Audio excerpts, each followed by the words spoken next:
숫자만 놓고 보면 2차전지 관련주는 좀 보수적으로 봐야 된다. 숫자만 놓고 보면 그렇다. 근데 ESS 성장을 하고 대규모 적자가 확 줄고 있고 턴이 될 것이고 이런 것들이 보여지면 에코프로 그룹은 말씀하셨듯이 수급적인 영향을 많이 받습니다. 그렇죠. 아무래도 지금 최근에 과연 이게 정말 가능할까라는 생각을 좀 초반에는 했던 것 같아요. 자고 일어나면 올라가는 현상 네. 속에서 올해 4월 기준으로 해서 누적 등록 대수가 결국 100만 대를 돌파를, 올해 신차 10만 대 달성 시점을 보면요, 우리나라뿐만 아니라 지금 유럽 시장에서도 전기차 시장 반등 조짐이 나와주더라고요. 유럽 시장 하면 삼성 SDI가 떠오르고 그러니까요. 에코프로 BM도 헝가리 예. 공장 이슈가 있고 이슈가 있었어요. 유가 오르니까 전기차를 사는 건데 저도 처음에는 이 내러티브가 나왔을 때 과연 이게 정말 가능할까라는 생각을 좀 초반에는 했던 것 같아요. 근데 저만 해도 요즘 기름값이 하루가 다르게 자고 일어나면 올라가는 현상 네. 속에서 전기차를 사고 싶다라는 생각을 정말 간절히 하게 되더라고요. 근데 이게 또 유가가 지금 쉽게 잡히지 않고 있고 오히려 계속적으로 올라가는 상황 속에서 UAE가 오펙을 탈퇴하면 유가 좀 빠지려나 했는데 또 그렇지도 않아요. 오히려 올랐죠. 네, 이게 단기적으로는 오를 수 있다. 장기적으로 가면 또 모르겠지만 네. 당분간은 힘들 것이다라는 이야기가 나오면서 결국 시장에서는 전기차 타고 싶어하는 사람들이 많아지고 있고, 올해 4월 기준으로 해서 누적 등록 대수가 결국 100만 대를 돌파를 했다라고 하더라고요. 네. 그래서 신규 등록도 그러니까 국내 네, 시장. 국내요. 네, 네. 신규 등록도 굉장히 빠르게 늘어나고 있다 하는데, 이제는 사람들이 차를 살 때 뭐 내연기관 전기차 이렇게 고민도 안 하고 전기차 사야 되는 거 아니야? 라는 이야기를 많이 한대요. 그래서 네. 주류로 좀 자리를 잡고 있다. 아무래도 이제 유지비에 대한 부분들, 그리고 유류비 부담 떨어뜨리고 정책에 대한 보조금 정책들 여전히 유지되고 있다 보니까 이런 부분들이 많이 나타나고 있는데, 올해 신차 10만 대 달성 시점을 보면요, 4월 중순이었는데 지난해 대비해서 3개월 이상 단축이 됐대요. 그러니까 1년 동안 빠르게 이제 새롭게 10만 대가 달성이 된 건데, 전기차 비중이 이 중에 20%를 돌파했다라고 합니다. 그만큼 5대 중에 한 대는 지금 전기차를 선택한다라는 건데, 뭐 수요가 너무 많아서 어느 지역은 또 뭐 보조금이 없어서 지금 그런다 뭐 이런 이야기가 네. 나올 정도니까, 확실히 뭐 옛날엔 화재, 뭔가 주행거리, 그렇죠. 뭐 네. 인프라가 너무 부족해 이런 이야기가 그렇죠. 있었지만 이 금액적인 부분들은 다 뛰어넘을 수 없는 것 같습니다. 내 주머니 사정에서 나가는 비용들이 너무 많아지니까 그런 거 차치하고 일단은 전기차가 싸니까 타자라는 이런 현상들이 좀 나오고 있고요. 그래서 이 고유가 시대에 이런 내러티브 안에서 우리가 더 받침해주는 부분은, 지금 제조사가 할인 경쟁에 들어갔어요. 이때다 싶으니까 빨리 좀 할인을 해서 경쟁에서 좀 이겨보자. 그러다 보니까 테슬라가 얼마 전에 뭐 엄청 할인한다고 했었잖아요. 네, 네. 테슬라가 2천만 원대, 3천만 원대 차에 대한 이야기가 나왔는데 남성분들은 테슬라 타고 싶어하는 사람들 많더라고요. 네. 저는 네. 좀 취향은 아닌데. 여성은 그런가요? 네. 네, 근데 어쨌든 그렇게 가격 라인이 예. 낮아지면 감소가 되고요. 정부 지원도 계속적으로 좀 확대가 되고 있고, 그러다 보니까 좀 구조를 탔다라고 볼 수 있는데, 뭐 앞으로 체크해야 될 부분도 있긴 합니다. 보조금이 축소될 수도 있는 거고, 그리고 경쟁이 너무 심화가 되다 보니 회사 입장에서는 수익성에 대한 오히려 좀 안 좋은 악화 쪽으로 갈 수 있는 부분들도 있고요. 충전 인프라 관련돼서 이거를 채워줄 수 있느냐, 속도를 맞춰줄 수 있느냐, 이것도 좀 중요할 것 같은데, 네. 얼마 전에 채비라는 기업이 이제 좀 충전소 상장했죠. 관련돼서 예. 상장을 했는데 당일날 굉장히 시세가 맞아요. 좋았어요. 그래서 이런 부분들도 지금 시장의 분위기에 좀 맞물려 있다라고 보고 있는데, 매번 뭐 비아디, 그러니까 중국 기업들 네. 안에서도 서로 경쟁하고 있는 것 같아요. 서로 누가 더 빨리 충전할 수 있느냐, 네. 그만큼 중요하다라는 건데, 그러니까 과거에는 환경 플러스, 그러니까 환경도 탄소 중립 이야기를 하면서 정부에서 환경을 신경 써야 된다. 글로벌 시장에서도, 그러니까 우리가 하고자 해서 한 건 아니었잖아요. 뭐 개개인이 환경을 생각하다 이런 마인드보다는 네. 세계 시장에서 환경을 생각해서 내연기관차를 탈피하고 이제 친환경으로 가야 된다, 이런 이야기를 했는데, 그게 예전에는 정책 중심에서 마음에 와닿는 시장은 아니었던 것 같아요. 그렇죠. 근데 현재로 이제 오면서 비용이 너무 많이 들다 보니까 이젠 내가 직접적으로 체감을 해서 소비자들이 선택할 수 있는 구조 자체가 발생을 했다라는 거고, 이제 미래로 가면은 그럼 인프라가 어때? 기술은 누가 괜찮아? 기술 대비해서 가격은 누가 괜찮지? 이렇게 또 구도로 갈 것 같아요. 그래서 지금 현재는 사람들의 소비자들의 채택을 할 수밖에 없는 환경들이 좀 마련이 되어 있다. 이게 좀 중요한 것 같고요.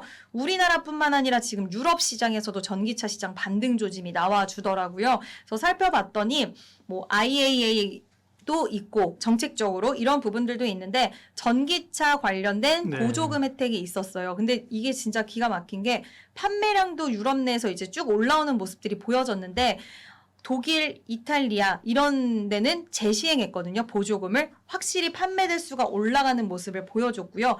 근데 벨기에 보조금이 없으니까 확실히 채택을 안 하더라고요. 그렇죠. 많이. 네. 그래서 이 부분이 소비자들의 니즈와 정책적인 것들이 맞물렸을 때 시너지를 난다는 것을 확인할 수가 있었고 유럽 시장 하면 삼성 SDI가 떠오르고 그러니까요. 또 예. 에코프로 BM도 헝가리 예. 공장 이슈가 있고 그래서 에코프로 BM도 이번에 유럽 시장을 등에 업고 1분기에 흑자 이슈가 있었어요. 그래서 그런 걸 보면 확실히 참 삼성이 말씀하신 그러니까요. 것처럼 네. 참 타겟팅을 잘한다. 네. LG도 요즘 로봇에 굉장히 진심이고 네. 하지만 참 기업의 이미지도 중요한 것 같아요. 그래서 요즘 최근 들어서 뭐 새롭게 포스코 그룹주 그리고 뭐 코론 그룹주, LG 그룹주 막 이렇게 떠오르긴 했지만 한동안 삼성 그룹주들이 굉장히 시세가 좋았잖아요. 그런 것처럼 이제 시장을 타겟팅해서 얼만큼 빠르게 선점하고 늘려나가는가 자금력을 가지고 인력과 그것도 중요한 것 같은데 그 역할 잘 해내고 있는 것 같습니다.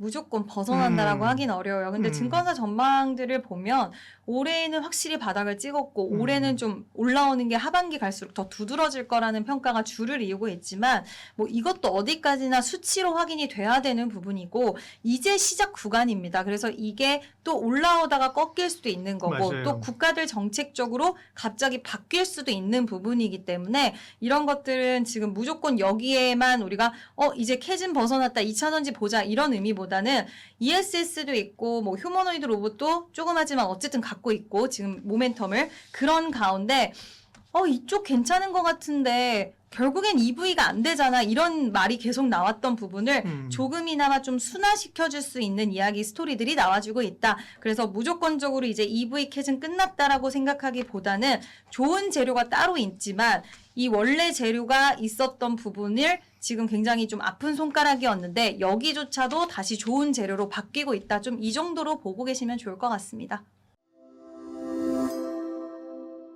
투자하기가 되게 좀 쉽지는 않습니다. 지금 예. 말씀드린 업황만 놓고 보면 사야지 예. 그럴 수 있는데 나오는 숫자를 놓고 보면 아까 좀 음. 좋아지긴 했지만 적자폭이 준 거지 적자가 아닌 것도 아니고 제일 잘하는 로봇을 뭡니까? 이 자동차도 보이잖아요. 그렇죠. 지금 그렇죠. 예. 현대차, 뭐 모비스, 뭐 안도 음. 뭐 다 좋아 보이는데 자 이런 걸 빼고 굳이 2차전지 보냐 그럴 수 있겠습니다만 네. 그래도 봐야 되겠죠. 예. 그래서 그건 많이 된다. 네, 그렇죠. 근데 많이 올랐어요. 사실 V자 반등이 나왔기 때문에 전고점 수준의 언저리까지 온 종목도 꽤 있고요. OGB주 신고가 나온 종목도 더 있습니다. 그러니까 조금 단기에 대한 반등이 좀 세기 때문에 그런 것도 좀 경계를 해야 되겠지만 그래도 2차전지가 업황이 바뀐다? 그게 이제 몇 년 만에 AMPC나 뭐 이렇게 보조금 예. 이런 것들 생각하면 더욱더 좀 이제 생각이 복잡해지는 거죠. 네, 그래서 네. 아무래도 아마 2차전지 쪽은 업황에 대한 바닥에 대한 이슈들이 보통 한 2년에서 3년 정도 당겨와서 이제 반영들 많이 해왔기 그렇죠. 때문에 땡기 옛날에 많이 땡겼었죠. 네, 그렇습니다. 뭐 그런 것들 감안한다면 지금 음. 당장 적자 나오는 것들이 뭐 주가를 못 가게 하는 그런 요인인가라는 좀 생각해 봐야 될 것 같고 올해 연간으로 봤을 때는 아직까지는 좀 숫자만 놓고 보면 2차전지 관련주는 좀 보수적으로 봐야 된다. 숫자만 놓고 보면 그렇다. 근데 주식은 어차피 2차전지들이 2년에서 3년 정도 당겨오는데 적정한 밸류가 나온다는 과정에서는 충분히 당겨올 수 있다는 논리를 가지고 있기 때문에 뭐 지금 업황이 바닥을 보고 그다음에 ESS 성장을 하고 또 대규모 적자 확 줄고 있고 그 턴이 될 것이고 이런 것들이 보여지면 2, 3년 정도에 당겨오는 것들은 괜찮다 보입니다. 그러나 이제 단기로 많이 올랐을 때는 적정의 밸류가 얼마냐 이렇게 이야기되고 거기서 좀 경계감이 좀 생길 수 있는데 뭐 시장이 이제 그 이유는 너무 살 게 많기 때문이죠. 뭐 2차전지만 볼 게 아니잖아요. 그러니까 그런 것들이 왔다 갔다 하면 순환매가 좀 될 것이지만 업황 자체로 놓고 보면 이제 핵심은 올해 분기나 여러 가지 숫자들 이익에 대해서 발표가 이렇게 안 좋은데라고 하지만 주가는 움직일 수 있다. 아까 말했던 ESS 모멘텀이나 그다음에 전기차 관련된 여러 이슈 그리고 그 외에도 이제 배터리가 당장 뭐 로봇뿐만 아니라 데이터 센터 쪽도 지금 이슈가 좀 있습니다. 그렇죠. 네, 그런 것들도 지금 움직임들이 좀 새롭게 나타나면서 2차 전지주가 서서히 네. 조금 회복하는 구조로 가지 않을까 생각하고 있습니다. 숫자도 ANF가 그렇게 나쁘지 않을 걸로 보이는 종목이어서 좀 두각을 나타낼 걸로 보이고요. 에코프로 그룹은 말씀하셨듯이 수급적인 영향을 많이 받습니다. 그렇죠. 예. 아무래도 지금 최근에 그 ETF 관련된 매매가 활발하게 지고 있고 개인 투자자들이 개별 종목보다는 ETF로 아예 그냥 가는 경향. 맞아요. 그리고 예. 지수가 많이 올라오니까 이거 다 좀 내가 부담스럽다. 종목이 새롭게 보는 종목이 바닥권에 있는 종목이 별로 안 보이는 거죠. 올라 있는데 이걸 내가 종목으로 사자니 좀 애매하고 좀 전방 산업이 좋아지고 성장할 수 있는 산업에 대한 ETF를 그냥 사다 보니까 ETF가 아무래도 패시브 자금 등을 포함해서 대형주 중심으로 이렇게 사다 보니까 에코프로 그룹이 이제 수급적인 수혜를 받을 수 있는 환경은 분명히 맞는 것 같습니다. 그래서 다른 종목 못 올라갈 때 상대적으로 에코프로 그룹이 더 많이 올라간 것도 이 ETF 시장이 활성화되면서 돈이 많이 들어오고 거기에 따라 패시브 자금들이 결국은 시가총액 상위 중심으로 사기 시작하면서 이제 에코프로 그룹이 좀 좋아지는 그림이고요. 포스코 그룹이야 어차피 지금 리튬이든 수직 계열화, 그러니까 소재 산업의 수직 계열화가 이 그룹 내에서 굉장히 제일 잘 되어 있는 종목이고요. 거기에서 집중되는 곳이 결국은 포스코 퓨처엠 쪽으로 집중된다 이야기 나오니까 포스코 홀딩스가 리튬 가격도 그렇고 전체적인 소재 산업의 수직 계열화 어떤 반사를 결국은 포스코 홀딩스나 포스코 퓨처엠까지 받는다. 라고 보이는 것이기 때문에 결국은 좀 천천히 갈 수도 있겠지만 그 방향으로 똑같이 움직이지 않을까 생각 갖고 있고 리튬 가격도 꽤나 많이 올랐습니다. 바닥에서도 올라오고 중국 관련된 내수 선물도 최근 상방향으로 다시 한번 자리를 잡고 있어서 나쁘지 않은 가격 구간이 결국 나타나고 있다는 점도 아마 그와 관련된 포스코 그룹주들도 한번 지켜보셔야 되는 게 맞다 생각이 듭니다. 지금 현재 네. 방송 저희가 녹화하는 과정에 11% 정도 올라와 있는데 이 포스코 홀딩스만 올라가는 게 아니고요. 포스코 인터내셔널도 그러니까 올라가서 자원이 상사주 맞아요. 그리고 맞아요. LX 인터내셔널도 그러고 그래서 이제 에너지 쪽 관련된 쪽이 음. 지금 LNG라든지 석탄 이런 것들이 좀 불거지면서 네. 오늘 포스코 홀딩스까지 지금 올라가는 분위기여서 이 철강 관련된 쪽은 몇 가지 이유가 있는데 첫 번째로는 중국의 감산입니다. 지금 중국 정부가 주도하고 있는 감산이 눈에 띄게 나오고 있어서 이게 최근에 업황에 대한 어떤 턴을 이야기하고 있고 두 번째로는 그러다 보니까 일부 제품군의 가격 상승이 나타나고 있다는 것도 보이고요. 세 번째로는 조금 우리가 이게 메인은 아닌데 자 재건주로서 건설주가 급등했거든요. 네. 원전도 뛰었지만 최근에 재건으로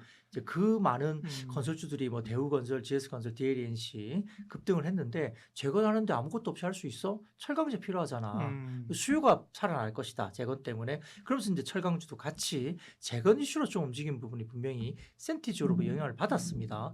그런 것들 관련해서 마찬가지고 또 리튬 관련된 종목이 오늘 또 올라가죠. 아까 LNG, 석탄, 리튬 오늘 올라가는데 오늘 일부 이제 종목은 리튬 관련주는 상한가까지 올라가고 있는 상황이어서 이런 것도 이제 포스코 홀딩스가 아무래도 영향을 받고 있잖아요. 그래서 이런 다발적인 어떤 상황들이 좀 생기면서 10% 이상의 급등이 나오고 포스코 홀딩스뿐만 아니라 포스코 인터내셔널. 근데 상사 종합 상사 가운데서 포스코 인터내셔널이 제일 좋아 보여요. 실제 자원 개발이나 종합 상사로서는 상당히 탄탄해 보이는 종목이고요. LX 인터내셔널도 오늘 올라가긴 하지만 석탄 이슈가 좀 있는데 LNG라든지 이쪽이 좀 더 지금은 각광을 받고 있기 때문에 포스코 인터내셔널 등이 좋아 보이고 포스코 홀딩스는 어쨌든 다방면으로 철강, 리튬, 그다음에 재건 이런 것들 관련해서 철강의 기본적인 감산 효과 이런 것들까지 겹쳐지면서 가고 있으니까 조금 무거운 주식일 수도 있겠습니다만 방향은 좀 윗꼬리로 달면서 계속적으로 위로 올라가지 않을까 생각을 갖고 있습니다. 수요가 확인만 되면 네. 주가는 또 다시 한번 꿈틀을 그릴 수 있는 어떤 저력을 갖고 있기 때문에 최근에 이제 그런 모습이 나오기 때문에 주가들이 움직이는 거잖아요. 네. 단순하게 로봇 때문에 간다 그렇게 보기에는 아까 제가 펀더멘탈상 로봇만 하나 가지고는 숫자가 안 나오는데 물론 이제 멀티플을 좀 올려줄 수 있는 요소는 되죠. 네. 로봇이란 게 어쨌든 현대차 그룹도 이제 멀티플을 올리는 요소가 되듯이 그쪽도 가능한데 근데 예를 들어 로봇 가지고 돈을 얼마 버냐 물어보면 그게 별로 숫자로서는 별로 나오는 게 크지는 않다는 거예요. 그러니까 그것만 갖고 되지는 않고 업황 자체적인 근본적인 부분들이 유럽 시장 등을 포함해서 변화가 있다고 보니까 그게 아마 주가를 좀 움직이는 힘이 아닐까 싶습니다. 예.